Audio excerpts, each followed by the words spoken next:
তো কাটাবেরিয়া গিয়ে আমার সাথে এরকম ঘটে যাবে আমি স্বপ্নে ভাবতে পারিনি। তো চলো ঘটনাটা প্রথম থেকেই বলি।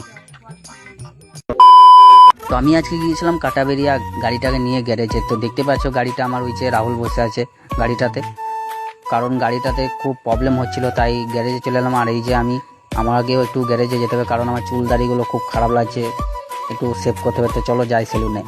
তো এই যে দেখতে পাচ্ছ আমি সেলুনে চলে এসেছি। তো চলো চুলটা এবার কাটি, তারপর তোমাদের সঙ্গে দেখা হচ্ছে।